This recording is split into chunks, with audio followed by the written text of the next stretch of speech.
Hello student, welcome to my YouTube channel Real Maths Classes पे। तो आज हम पार्ट 2 है, chapter number 2, class 8 mathematics. Chapter 2 का नेम है एक चर वाले रैखिक समीकरण। तो हम बात करेंगे एक चर वाले रैखिक समीकरण किसे कहते हैं, जिसके बारे में थोड़ी सी चर्चा हम पहले वाले वीडियो में कर चुके हैं, जिसका बेसिक हम पहले वाले वीडियो में अच्छी तरह से पढ़ चुके हैं। तो इस वीडियो को देखने से पहले आप इससे पहले वाले वीडियो पे जाके ज़रूर देखें ताकि अच्छी तरह समझ में आ सके। तो हम अब बात करेंगे एक चर वाले रैखिक समीकरण किसे कहते हैं, क्या होता है एक चर। ये जो चैप्टर का नेम है एक चर वाले रैखिक समीकरण। एक चर का मतलब क्या होता है, इसमें चर क्या है, एक ही है। अब हम देखते हैं एक चर का मतलब इसमें चर एक ही है, और रैखिक का मतलब होता है कि चर की घात एक होनी चाहिए। उसे क्या बोलते हैं, एक चर वाले रैखिक समीकरण। इसकी डेफिनेशन हम देखते हैं और समझते हैं कि एक चर वाले रैखिक समीकरण उसे कहते हैं जिसे हम वे समीकरण जिसमें केवल एक चर हो तथा चर की घात एक हो, उसे क्या कहते हैं, एक चर वाले रैखिक समीकरण। इसके लिए हम एग्जांपल लेते हैं 5x + 2। तो ये हमारा क्या है, एक बीजीय व्यंजक है। अगर हम इसको इक्वल कर देते हैं जैसे 10, तो अब हम देखते हैं कि इसमें चर क्या है, एक ही है। क्या है, x। इसमें x एक ही चर है और कोई चर है नहीं, और चर की घात भी क्या है, एक ही है। तो ये क्या है, एक चर वाला रैखिक समीकरण है। अब हम बात करते हैं, जैसे मान लो 3x + 4y = 10। तो इसमें चरों की संख्या कितनी है, 2। एक तो x है, एक y, ये दो चर हो गए। तो ये क्या है, रैखिक समीकरण एक चर वाले रैखिक समीकरण नहीं है, इसमें दो चर आ गए। अब हम बात करते हैं अगले एग्जाम्पल की, जिसमें है कि 3x² + 2 = 12। तो इसमें क्या है, चर तो एक ही है लेकिन चर की घात क्या है, 2। ये जो चर है इसकी घात कितनी है, x की घात 2। तो ये भी क्या है, एक चर वाले रैखिक समीकरण नहीं है। एक चर वाला रैखिक समीकरण वह समीकरण होता है जिसमें केवल एक ही चर हो तथा चर की घात एक हो, उसे क्या कहते हैं, एक चर वाले रैखिक समीकरण। तो अब हम बात करते हैं अगले पॉइंट की। अगले पॉइंट में हम चर्चा करेंगे समीकरण। एक चर वाले समीकरण है, उसको क्या करना, हल करना, समीकरण हल करना। अब हम चर्चा करेंगे समीकरण हल करना। समीकरण हल करने के लिए हमें क्या करना पड़ेगा, सबसे पहले हमें पक्षांतरण आना चाहिए। पक्षांतरण कैसे किया जाता है वो हमें समझना है। तो आपको एक मैं छोटा सा एग्जांपल लेके पक्षांतरण करके बता देता हूँ। तो आप देखिए 2x + 3 +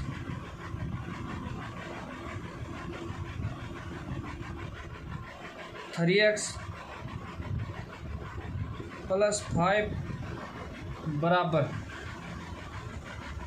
क्या है, 20। ये एक हमारा समीकरण है, इसको हम क्या करते हैं, पक्षांतरण करके देखते हैं। इसमें अचर दो जगह आए हैं लेकिन अचर है एक ही, x। इसे भी हम एक चर वाले रैखिक समीकरण ही बोलेंगे, क्योंकि इसमें जो चर है वो सेम है दोनों, x। दो जगह आने से कुछ नहीं होता, इसको ऐड कर लेते हैं। तो हम क्या करें, 2x + 3x, इस दोनों को ऐड कर लेंगे तो क्या होगा, 5x, क्या होगा 5x प्लस, फिर इसमें जो कांस्टेंट है अचर है वो क्या है 3 है और 5 है, तो 3 और 5 को ऐड कर लेंगे तो क्या हो जाएगा 8, 3 और 5 को जोड़ेंगे तो क्या होगा 8। जो ये समता का चिन्ह इक्वलिटी का वो लगा देते हैं, फिर क्या लिख देते हैं 20। अब हम इसको क्या करेंगे पक्षांतरण। पक्षांतरण कैसे किया जाता है, जो बराबर के चिन्ह के इस साइड में जो प्लस में है वो माइनस में जाएगा, गुणा में वो क्या जाएगा भाग में। तो ये 8 है वो कांस्टेंट है, ये इस तरफ जाएगा 20, जो 20 है इसके पास 20 के पास जाएगा, तो यहाँ प्लस में है तो बराबर के चिन्ह के इस साइड में जाएगा तो किस में होगा माइनस में। तो 5x बराबर ये 20 इस साइड में गया तो ये 8 इस साइड में गया, तो 20 माइनस ये प्लस में इस बराबर के निशान के इस साइड में प्लस में है तो इस साइड में जाएगा तो क्या होगा माइनस में, तो क्या होगा 8। तो 5x बराबर क्या आया, 20 में से 8 घटा देंगे तो क्या आएगा 12 है। तो x का मान क्या आएगा 12 है। इस साइड में x के गुणांक क्या है 5, तो 5 इस साइड में जाएगा तो किस में जाएगा भाग में, तो 12/5 गुणा में वो इस साइड में भाग में चला जाएगा। ये तो वह हमारा पक्षांतरण छोटा मोटा करना हम सीख गए। अब हम चर्चा करेंगे समीकरण। समीकरण को हल करना। समीकरण आपकी बुक में 3 टाइप से समीकरण दिए गए हैं। एक समीकरण तो एक चर वाला समीकरण वो है जिसमें एक तरफ ही चर है, जैसे हम इसमें पढ़ेंगे समीकरण हल करने में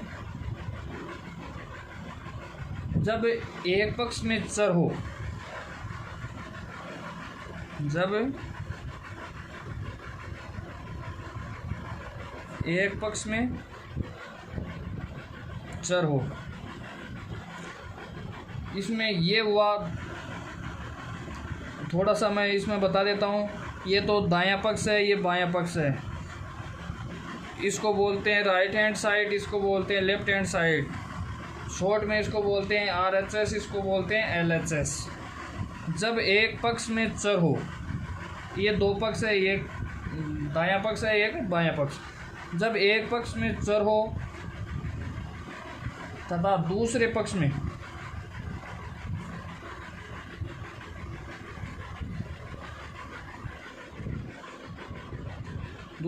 में क्या हो संख्या,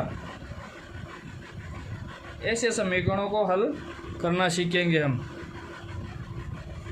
इसका एक एग्जाम्पल लेके मैं आपको हल करके बता देता हूँ। एग्जाम्पल है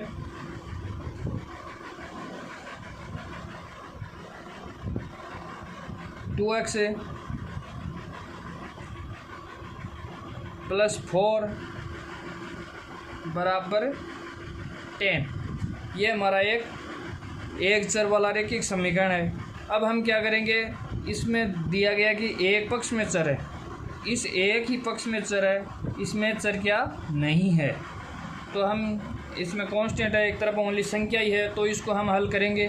तो संख्या यहाँ पर इस भाग में संख्या 4 है, वो इस बराबर के उस साइड में जाके माइनस में हो जाएगी, तो हम लिखेंगे 2x बराबर। इस समीकरण को कैसे हल करते हैं वो मैं बता रहा हूँ आपको कि 2x, ये 4 यहाँ प्लस में है, इस साइड में जाके किस में हो जाएगा माइनस में, तो संख्या को संख्या के पास लेके जाते हैं, तो 10 - 4 तो कितना हुआ 2x बराबर 10 में से 4 घटाएँ कितना बचेगा 6।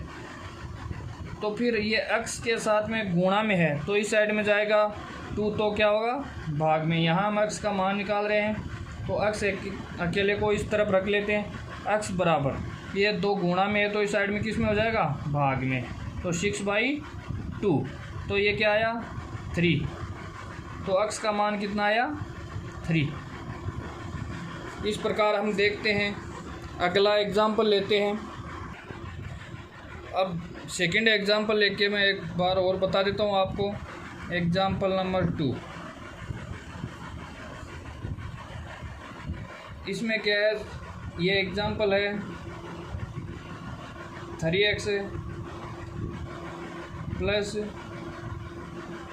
3 बराबर लिख देते हैं 12। अब ये एक चर वाला रैखिक समीकरण है जिसमें एक तरफ चर है, दूसरी तरफ क्या है, संख्या। इसमें दो भाग होते हैं, दो पक्ष होते हैं, पहले दायां पक्ष और एक पक्ष होता है बायां पक्ष। जो बाएं तरफ होता है बायां पक्ष और दाएं तरफ होता है दायां पक्ष। तो हम वो समीकरण हल कर रहे हैं जिसमें एक पक्ष में क्या हो, चर हो, और दूसरे पक्ष में क्या हो, संख्या हो।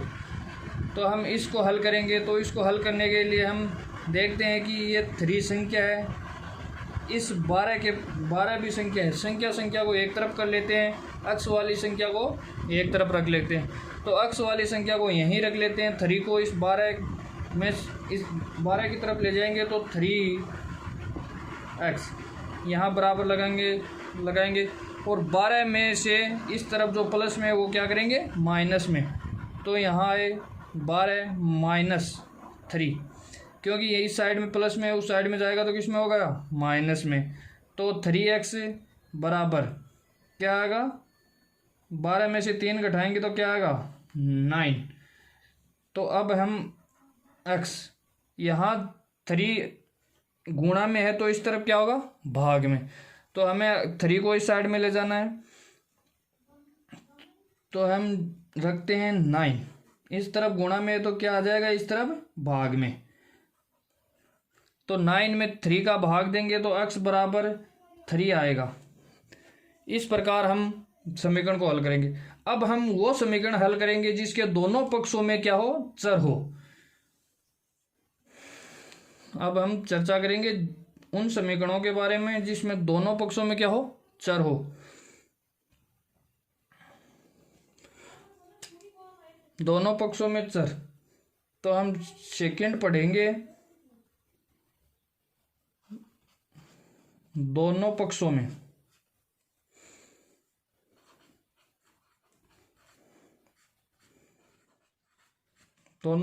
क्या हो, चर हो। तो हम आज अब चर्चा करेंगे दोनों पक्षों में चर हो उनके बारे में। तो अब हम पढ़ने जा रहे हैं दोनों पक्षों में चर वाले समीकरण। तो दोनों पक्षों में चर का मतलब होता है कि दोनों पक्ष, बायां पक्ष और दायां पक्ष, दोनों में क्या होता है, चर आता है। जैसे हम देखते हैं कि 5x प्लस 3 बराबर 2x प्लस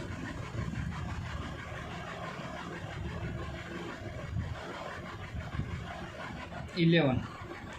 अब इसमें क्या हुआ, दोनों पक्षों में क्या है, चर है। दाएं पक्ष में भी चर x है और बाएं पक्ष में भी चर x है। इसमें अलग अलग चर नहीं है, नहीं तो ये रैखिक समीकरण नहीं होता। इसमें ये दोनों x ही है, तो ये एक चर वाला ही समीकरण बोलते हैं इसको। तो हम इसको हल कैसे करेंगे, इसको हल पहले वाले की प्रकार ही करेंगे। पक्षांतरण करना है और कुछ नहीं करना। इसमें क्या करते हैं, x वाली संख्या एक तरफ ले लेते हैं और जो ये कांस्टेंट है, अचर संख्या है, वो एक तरफ ले लेते हैं। तो x वालों को एक जगह करते हैं हम।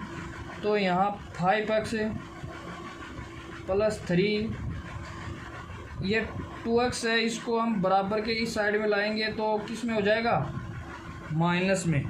जहाँ कोई भी चिन्ह ना हो, प्लस माइनस, तो उसका मतलब होता है प्लस ही होता है। जहाँ कोई चिन्ह लगा हुआ नहीं है तो वो उसका मतलब होता है प्लस। तो ये प्लस में है, इस साइड में आएगा तो किस में हो जाएगा, माइनस में। तो हम लिखेंगे माइनस 2x बराबर इस साइड में क्या बचा, 2x को इधर ले आए तो क्या बचा, 11। अब हम क्या करते हैं, 5x में से इसको हम पास लिख लेते हैं। 5x माइनस 2x प्लस 3 बराबर 11। अब 5x में से 2x घटा देंगे तो क्या बचेगा, 3x प्लस 3 बराबर क्या आया, 11। अब हम क्या करते हैं, ये एक संख्या बच गई 3, ये तो चर है, ये अचर है। तो अचर को अचर के पास ले जाओ, तो संख्या को संख्या के पास ले जाएंगे, इसको 11 के पास ले जाएंगे। तो 3x बराबर इस साइड में प्लस में, इस साइड में क्या होगा, माइनस में। तो 11 माइनस 3, 11 में से 3 घटाएंगे तो क्या बचेगा, 8। क्या बचेगा, 8। 8 बच जाएगा। तो फिर इसमें ये 3 है, यहाँ हमें केवल क्या रखना है, एक्स को लेना है, 3 को इस साइड में भेजेंगे। एक्स की वैल्यू निकाल रहे हैं तो एक्स अकेला ही रहना चाहिए। तो ये 3 है, वो इसके साथ में क्या है, मल्टीप्लाई में है। तो मल्टीप्लाई की संख्या इस साइड में जाएगी बराबर के, तो क्या हो जाएगा, भाग में। तो x बराबर 8/3, ये क्या आएगा, x का मान आ गया। इस प्रकार हम दोनों पक्षों में चर हो उस समीकरणों को इस प्रकार हल करते हैं। तो अब हम चर्चा करेंगे अगले एग्जाम्पल की। अगला एग्जाम्पल है आपके सामने, एग्जाम्पल नंबर 2 है। एग्जाम्पल नंबर 2 अगला हम एग्जाम्पल लिखते हैं। 2x + 3 बराबर x + 5। हम अब ये एग्जाम्पल ले लेते हैं। इसमें भी एक ही चर है x, तो ये एक चर वाला रैखिक समीकरण हुआ। इसमें चर की घात भी क्या है, एक ही है। तो अब हम इसका क्या करेंगे, पक्षांतरण करेंगे। इस समीकरण को हल करने के लिए हम क्या करेंगे, x की वैल्यू x के पास लाएंगे और संख्या है उसको संख्या के पास ले जाएंगे। तो x की वैल्यू जो 2x है, इसके पास x को ले आएंगे तो x इस तरफ आएगा बराबर के, तो क्या आएगा, माइनस में। उस तरफ किसमें है, प्लस में। बराबर लगाएंगे और ये जो 3 है वो बराबर के इस साइड में जाएगा तो किस में आएगा, माइनस में। तो यहाँ 5 है, 5 में से क्या घटा देंगे, 3 घटाया क्यों, क्योंकि यहाँ प्लस में है, बराबर के उस साइड में जाएगा तो किस में आएगा, माइनस में। तो 2x में से 1x घटा दिया तो क्या बचा, x बराबर 5 में से 3 घटा दिया तो कितना बचा, 2। तो x का मान कितना आया, 2। इस प्रकार ये समीकरण हल हो गई, x का मान आ गया। अब हम बात करते हैं समीकरण को सरल रूप में बनाना। इसका तीसरा जो समीकरण हल करने का भाग है, इसमें तीसरा है वज्र गुणन। समीकरण को सरल रूप में बनाना मतलब वज्र गुणन कैसे करते हैं वो हम चर्चा करेंगे। अब हम उसे बोलते हैं समीकरण को सरल रूप में बनाना या वज्र गुणन। तो हम देखते हैं एक समीकरण है, ऐसी भी आएगी आपके। तो स्टूडेंट्स आप ज़रूर इस वीडियो को सब्सक्राइब करें अगर आपको अच्छा लगे तो हम देखते हैं कि वज्र गुणन,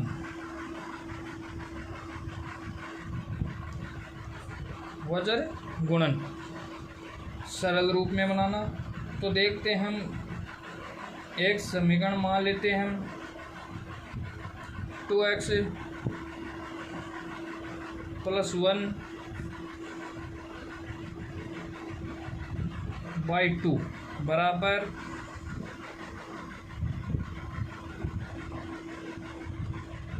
3x + 2 बराबर 5।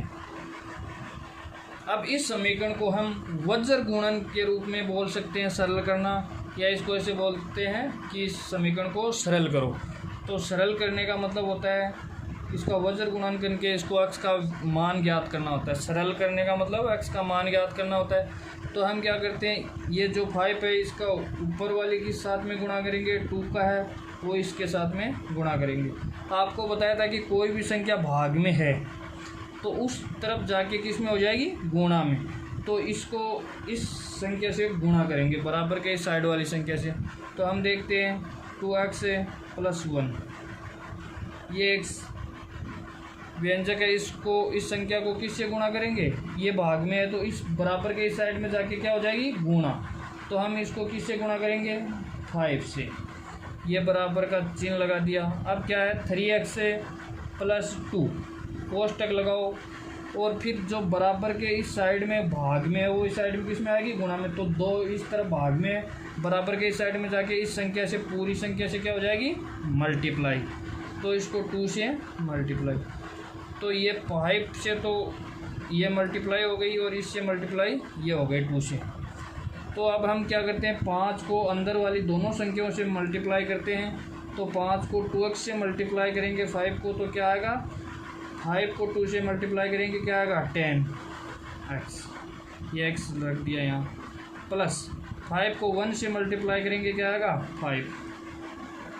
फिर यहाँ 3x को 2 से गुणा करेंगे, 3 को 2 से गुणा करेंगे 6x, प्लस 2 को 2 से गुणा करेंगे, जो ये चिन्ह है वो को वही रखा जाएगा। 2 को 2 से मल्टीप्लाई करेंगे क्या आएगा 4। अब हमें क्या करना है, x की वैल्यू एक तरफ और जो संख्या दी गई है वो एक तरफ। तो ये x के मान एक तरफ इकट्ठे करने हैं, तो ये बराबर के चिन्ह के इस साइड आएगा 6x, तो यहाँ प्लस में है, यहाँ आएगा तो किस में हो जाएगा माइनस। तो 10x माइनस 6x बराबर ये 5 इस तरफ क्या है प्लस में, बराबर के इस साइड में जाएगा तो किस में हो जाएगा माइनस में, 4 माइनस 5। अब 10x में से 6x घटाएंगे तो क्या बचेगा 4x बराबर 4 में से माइनस 5 घटाएंगे, माइनस 5 करेंगे 4 में से, तो माइनस में क्या बचेगा 1, माइनस का 1 रिमाइंडर रहेगा। तो अब क्या करेंगे हम, x को अकेले को ही रखना है इस तरफ, तो 4 को दूसरे पक्ष की तरफ ले जाएंगे, तो यहाँ 4 क्या है गुणा में, इस तरफ जाएगा तो क्या होगा भाग में। तो x बराबर 4 इस साइड में गुणा में, इस साइड में क्या होगा 1/4, ये x के मान आ गए। इसे बोलते हैं समीकरण को सरल करना या वज्र गुणन। तो हम चैप्टर में हमारे इतना ही दिया गया है, तो हम बात करते हैं लास्ट यहीं तक। समीकरण के बारे में हम पूर्ण रूप से पढ़ चुके हैं। समीकरण हमारा चैप्टर 2 है, इसको एक बार दोबारा मैं बता देता हूँ कि एक चर वाले रैखिक समीकरण। एक चर वाले रैखिक समीकरण किसे कहते हैं, ऐसा समीकरण है जिसमें केवल एक ही चर हो तथा चर की घात क्या हो 1 हो। जैसे 2x + 1, इसमें एक ही चर है x और x की घात भी क्या है 1, तो ये क्या है एक चर वाला रैखिक समीकरण है। फिर हम समीकरणों को हल करना सीखते हैं। हल करने में क्या है, जब एक पहला भाग है, पहला पॉइंट है, जब एक पक्ष में क्या हो चर हो और दूसरे पक्ष में संख्या हो तो उससे हल करना। फिर जब दोनों पक्षों में चर हो तो उस समीकरण को हल करना। फिर मतलब अनुपात में हो या बटे में कोई संख्या हो तो वज्र गुणन के द्वारा समीकरण को हल करना। ये हम तीनों पढ़ चुके हैं। तो ये हमारा जो एक चर वाला रैखिक समीकरण वाला टॉपिक है वो कंप्लीट हुआ। तो मैं आशा करता हूँ कि आपको अच्छी तरह समझ में आया है। अगर कुछ आपको समझ में नहीं आया तो आपकी उस कमेंट बॉक्स में मुझे पूछ सकते हो, और इसकी हम एक्सरसाइज की बात अगले वीडियो में करेंगे। तो बहुत बहुत धन्यवाद स्टूडेंट्स। और अंत में मैं यही कहना चाहूँगा कि अगर आपको हमारा वीडियो अच्छा लगे तो आप YouTube चैनल को सब्सक्राइब ज़रूर करें। तो थैंक यू फॉर वॉचिंग।